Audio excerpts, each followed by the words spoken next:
Beri nama pedang ini Naga Puspa. Selamatkan dia. Jangan sampai jatuh ke tangan pendekar berwatak jahat.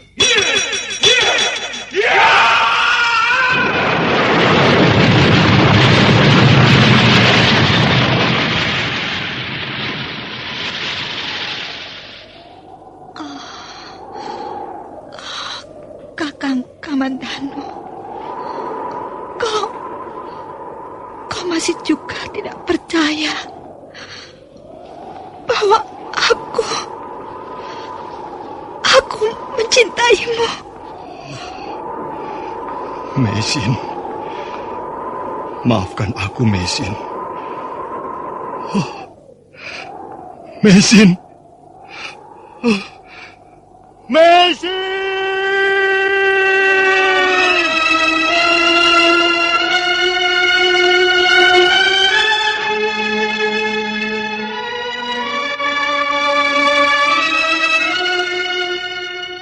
Tutur Tinula.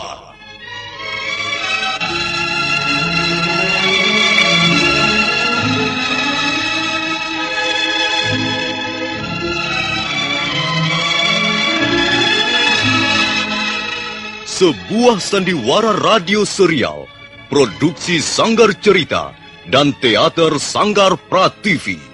Sebuah kisah dengan latar belakang sejarah runtuhnya Singasari dan berdirinya Kerajaan Majapahit.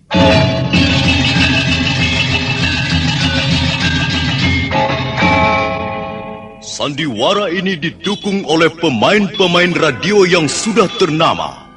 Ferry Fadli, Ivone Rose, dan Eli Ermawati.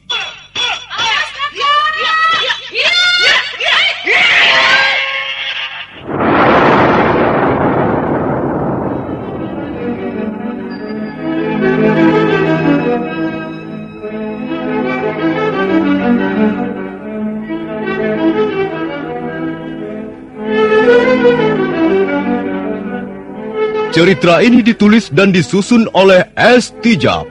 Teknik dan montase dikerjakan oleh M. Pranoto dan Edwin Sutandi. Sutradara Bambang S. Kali ini mengetengahkan episode kedua dengan judul Kisah dari Seberang Lautan.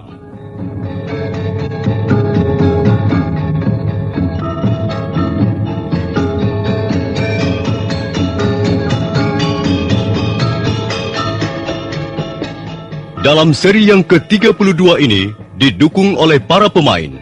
Yoko sebagai Kaisar Kubilai Khan, Armando Nida sebagai Panglima Kausing, M. Abud sebagai Panglima Ikemese, Benny sebagai Panglima Sipi, Ape Burhan sebagai Canpi, Dibyo sebagai Serdadu, Asdi Suhastra sebagai Empu Ranubaya, dan Nusri pembawa cerita.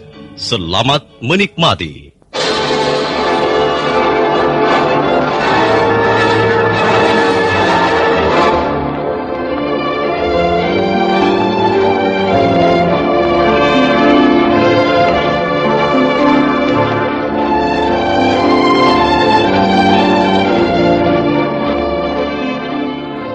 Hari itu juga, Empu Ranubaya dibawa menghadap Kaisar Kubilai Khan.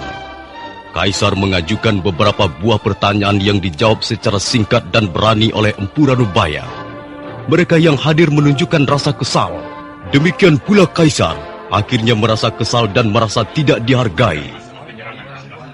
Tuan tidak menjawab dengan baik apa yang saya tanyakan. Tuan Kaisar memerlukan keterangan apa dari saya? Tuan adalah orang Singasari. Tentulah Tuan mempunyai pengetahuan tentang negeri Tuan. Juga tentang raja Tuan yang bernama Kertanegara itu. Bukankah saya sudah menjawabnya? Saya tidak tahu menahu tentang Singasari. Apalagi tentang Kertanegara. Saya benci soal-soal kekuasaan dan pemerintahan. Saya cukup merasa puas menjadi orang biasa. Ampun, Baginda. Saya mendapat kesan bahwa orang tua ini menyembunyikan sesuatu. Dia nampaknya sengaja menghindari untuk menjawab secara benar pertanyaan-pertanyaan Baginda. Ya, sepertinya begitu, Panglima Sihpi. Ampun, beribu ampun Baginda. Menurut pendapat hamba, orang tua ini jiwanya tertutup. Dia tak ingin orang lain mencampuri urusan pribadinya. Tapi hamba yakin, dia bukanlah tergolong orang yang berbahaya. Belum tentu, Panglima Kausing. Mana kita tahu apa yang dipikirkannya. Biasanya, orang yang berbahaya justru orang yang pintar membuat jawaban. Orang seperti dia ini pasti jujur.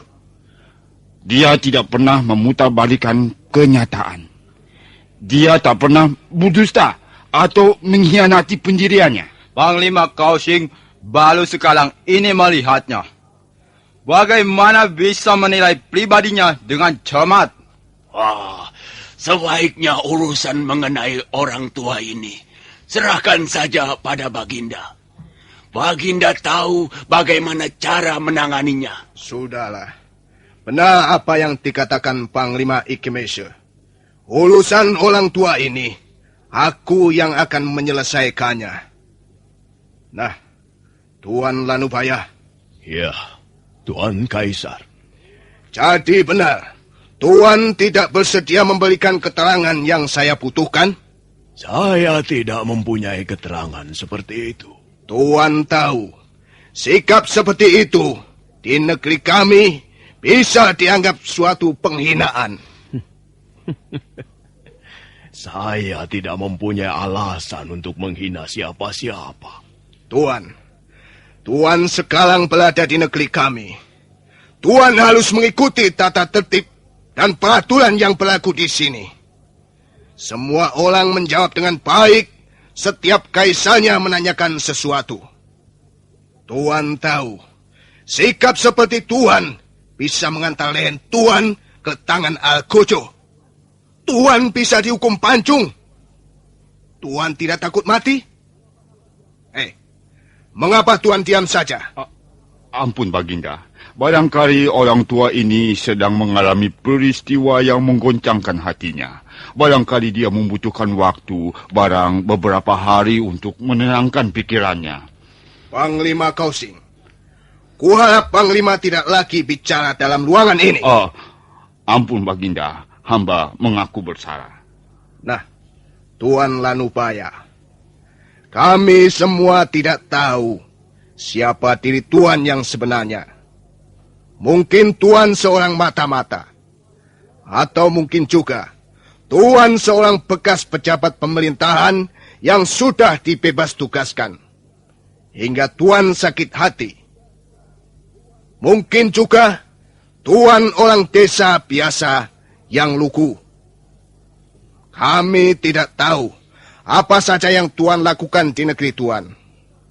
Tapi di negeri kami, Tuan bukanlah seorang tamu. Kami tak pernah merasa mengundang Tuan. Tuan juga bukan utusan dari kerajaan manapun. Tapi pada saat kami ingin tahu tentang diri Tuan, Tuan malah membungkam. Ya, kami terpaksa mengambil jalan yang paling aman. Untuk sementara, Tuan akan kami penjarakan.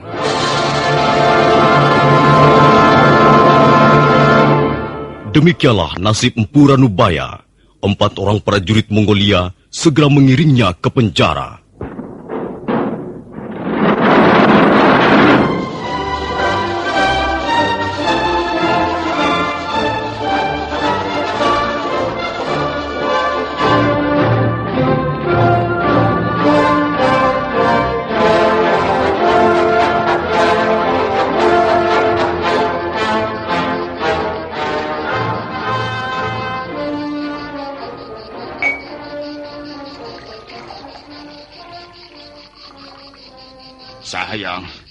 Sayang sekali, Chanpi.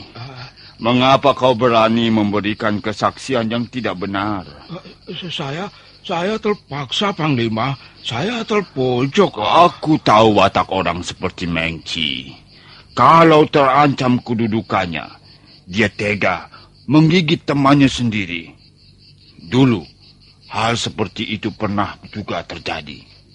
Nyawa seorang prajurit menjadi korban gara-gara fitnahan Mengci. Tapi Panglima Sipi melindunginya hingga dia selamat dari ancaman hukuman. Dia memang kesayangan Panglima Sipi? Ya, itu sudah menjadi rahasia umum. Saya menyesal sekali telah membenarkan keterangan Mengci, tapi sekarang saya merasa tidak tenang. Saya selalu teringat peristiwa kematian Wong Chao yang menyedihkan. Wong Chao sudah lama saya kenal, sejak sebelum pindah ke Kesatuan Berkuda. Saya tak bisa membayangkan bagaimana penderitaan keluarganya, anak-anaknya. Ya, memang semula saya yang melaporkan perihal Wong Chao. Tapi saya tidak menduga sama sekali Mengci akan berbuat sebrutal itu. Dia langsung menikam Wong Chao yang dipegang dua awak perahu lainnya. Panglima, apakah kesaksian saya tidak bisa diloba lagi? Saya benar-benar merasa sangat berdosa pada Wong Chao dan keluarganya. Maksudmu? Dalam pertemuan berikutnya di depan Kaisar nanti, saya akan meluluskan kesaksian saya mengenai kematian Wong Chao. Itu tidak bisa kau lakukan, Campi. Kaisar tidak akan percaya. Justru hal itu bisa menyeretmu ke dalam kesulitan. Kau bisa dianggap mempermainkan Kaisar. Lalu bagaimana menurut pendapat Panglima Kaohsing? Apa yang bisa saya lakukan untuk menebus dosa-dosa saya? Persoalan Wong Chao agaknya tidak bisa dikutip-kutip lagi. Justru sekarang ini aku sedang memikirkan Mengci yang sudah akan meminta korban lagi. Pak Tua itu maksud Panglima? Ya, kulihat akhir-akhir ini Mengci mendekati Panglima Sipi. Kalau tidak salah, dia juga menempatkan beberapa orang prajurit di penjara, di mana orang itu ditahan. Mengci memang sangat membenci Pak Tua itu. Dia marah sekali waktu pedangnya putus menjadi dua gara-gara ulah Pak Tua itu. Tunggu sebentar. Kau pernah berkata bahwa orang Singgasari itu mempunyai keahlian. Itu keahlian apa? Keahlian di bidang pembuatan senjata, Tuan Panglima. Kau lihat sendiri bahwa dia ahli membuat senjata? Iya, Panglima. Bahkan saya hampir tidak percaya pada penglihatan saya sendiri. Saya kira orang tua itu bermain-main dengan ilmu sihir. Tapi ternyata tidak. Dia memang menguasai benar dalam hal pembuatan senjata. Mengapa Panglima Kaohsing bertanya soal itu? Aku tidak ingin melihat orang tua itu jadi korban fitnah Mengci lagi. Dari semula memang aku tidak percaya bahwa orang seperti itu mata-mata. Dan ternyata pendapatku itu benar. Semua itu karena ulah Mengci. Dia membawa orang tua itu kemari karena dua alasan. Pertama, demi membalas dendam sakit hatinya pada Kertanegara. Dan kedua, demi mencari muka di depan Kaisar. Oleh karena itu, kita harus menolong orang tua yang tidak bersalah ini. Tapi, apakah itu mungkin, Panglima? Kaisar sendiri agaknya tidak menyukai sikap Pak Lanubaya itu. Kaisar kita sekarang ini sangat mencintai ilmu pengetahuan. Nah, kalau dia tahu bahwa Pak Lanubaya ahli membuat senjata, barangkali hal itu bisa meringankan hukumannya. Syukur bisa membebaskannya.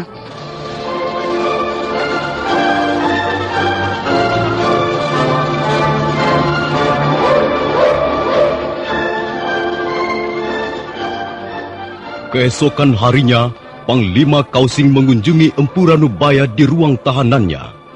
Tapi dua orang serdadu menghadang jalannya. Maaf, Panglima. Akan kemanakah Panglima? Aku mau melihat tawanan orang Singgasari itu. Mana tempatnya? Apakah Panglima membawa surat? Surat apa? Aku tidak membutuhkan surat. Hanya untuk melihat orang tawanan. Kau jangan macam-macam, prajurit. Ayo minggir. Tapi kami diberi tugas menjaga tawanan itu. Siapa yang menugaskanmu? Panglima Sipi. Apa bedanya Panglima Sipi dan aku? Aku juga punya hak melihat para tawanan yang ada dalam penjara. Minggir kataku. Dan tunjukkan di mana ruangan orang Singgasari itu. Tapi Tuan Panglima... Tapi... Kau tidak usah takut. Kau ada pertanyaan dari Panglima Sipi, aku yang menjawab. Baik, Panglima. Mari, akan saya tunjukkan.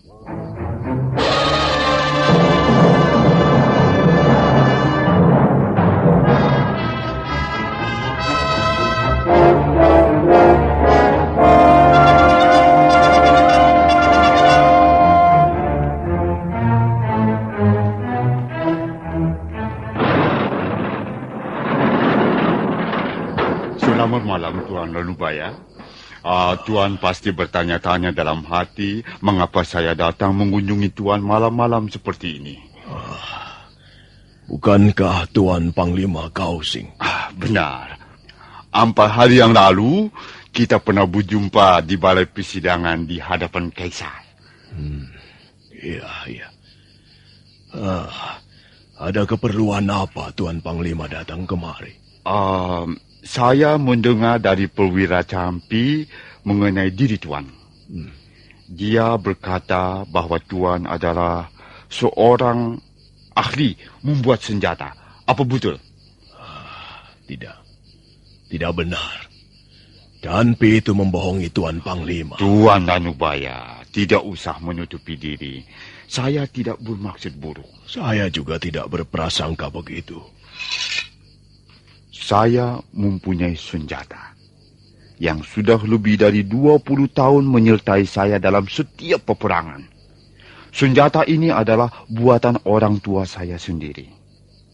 Keluarga kami memang terkenal dalam hal membuat senjata tajam. Kami membuat bermacam-macam senjata untuk keperluan perang. Bagaimana pendapat Tuan Ranubaya mengenai senjata saya ini? Boleh saya lihat, Tuan Panglima? Silahkan.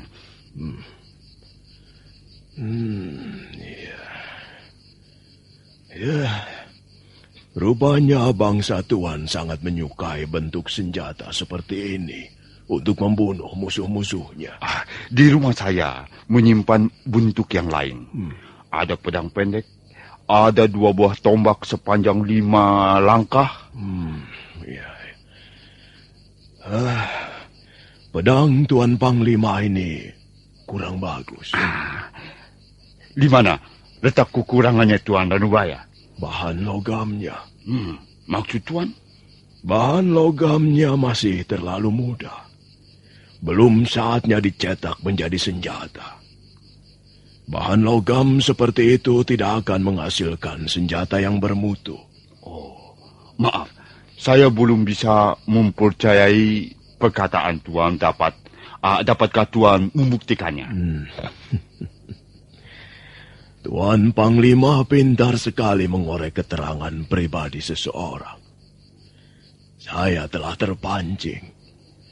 Tapi saya lihat Tuan adalah orang yang jujur. Karena itu baiklah, saya akan membuktikan perkataan saya. Mengci pernah menyaksikan sendiri bagaimana tajamnya pisau kecil ini. Dan sekarang Tuan Panglima akan melihatnya juga.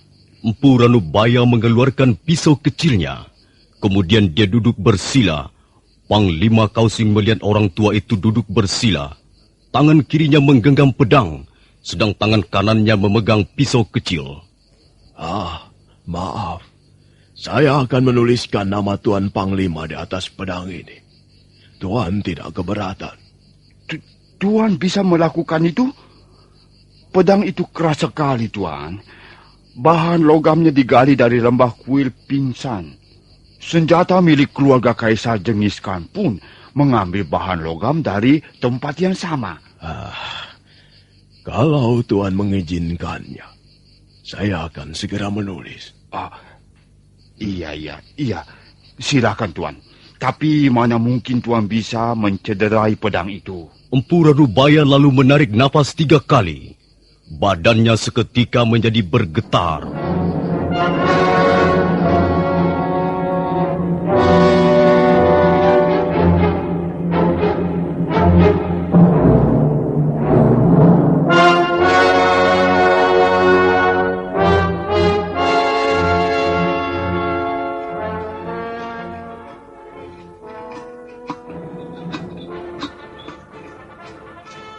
Panglima Kausing ternganga keheranan melihat apa yang terpampang di depannya. Karena kurang yakin, dia pun melangkah lebih dekat. Dan nampak jelas tangan Empu Ranubaya yang bergetar menuliskan huruf-huruf namanya di atas pedang miliknya. Asap mengepul dan menyebarkan bau logam yang amat keras. Setiap ujung keris Empu Ranubaya menggores pedang.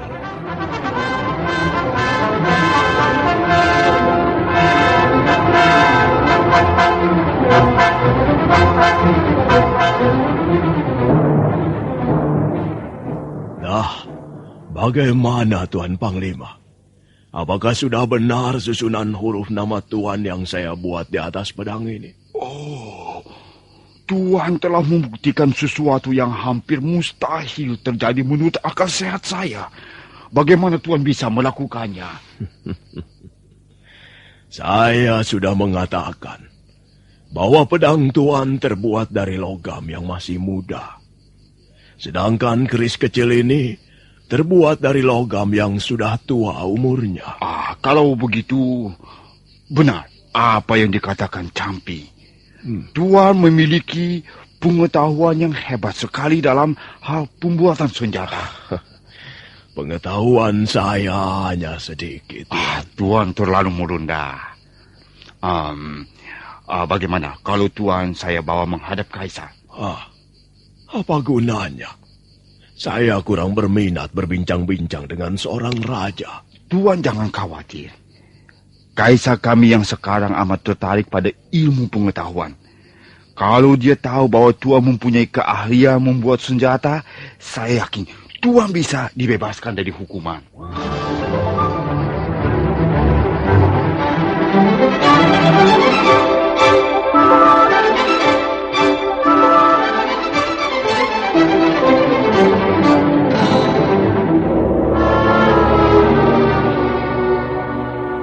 Ada apa lagi, Panglima Kausing? Soal orang Singasali itu sebentar lagi akan kubereskan. Apakah Baginda sudah berkenan mengambil keputusan? Aku sudah berjanji di depan sidang bahwa aku harus segera membereskannya. Dan janjiku itu harus kutepati. Apa yang akan Baginda putuskan terhadap orang tua itu? Bolehkah hamba mengetahuinya? Kukira saran dari Panglima Sihpi cukup baik. Kita memang harus membalas tindakan pemerintah Singasali. Dan satu-satunya jalan untuk membalas ialah dengan membenggal kepala orang itu, memasukkannya ke dalam peti, dan mengirimkannya kepada Kertanegara disertai surat ancaman perang.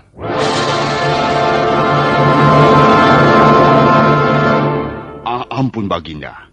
Apakah tindakan seperti itu tidak terlalu kejam dan brutal? Penghinaan Kertanegara halus dibalas. Tapi mengapa kita harus melibatkan orang tua yang tidak bersalah? Kausing, bagaimana kau tahu dia tidak bersalah? Mungkin saja dia mata-mata Singasali yang sengaja diselundupkan ke Pulau Mengci. Menurut pendapat hamba, orang tua itu bukanlah mata-mata. Kita semua tidak tahu siapa orang itu, kecuali bahwa dia orang Singasali. Dia selalu membungkam ketika kulontarkan pertanyaan. Sudahlah Panglima Kausing. Mengapa kau jadi memikirkan orang tua itu? Ampun Baginda, hamba merasa sangat menyayangkan kalau sampai orang tua itu menjadi korban fitnah. Apa maksudmu Panglima Kausing? Mungkin saja Mengci telah memfitnah orang itu. Mengci tidak mempunyai alasan untuk memfitnah orang itu. Ampun, Baginda. Justru Mengci mempunyai alasan yang kuat untuk mencelakakan orang itu. Panglima Kausing, apa alasannya? Kau jangan membuat perkara yang bisa memecahkan kesatuan di antara kita, Panglima Kausing. Ampun, Baginda. Bukan maksud hamba ingin memecah belah persatuan di antara teman-teman sendiri. Tapi memang benar apa yang telah hamba kemukakan itu. Mengci merasa sakit hati pada orang tua itu, maka dia berusaha untuk memfitnahnya. Kaisar Kublai Khan menatap tajam ke arah Panglima Kausing. Nampak ada sesuatu yang menjadikannya tanda tanya di hatinya. Panglima Kausing adalah salah satu di antara ketiga orang kepercayaannya. Kemudian dia menyentakkan jubah kekaisarannya sebelum beranjak mendekati Panglima Kausing yang masih berlutut di hadapannya. Nah, para pendengar sekalian, bagaimana kisah selanjutnya? Silahkan mengikuti seri berikutnya. Sampai jumpa.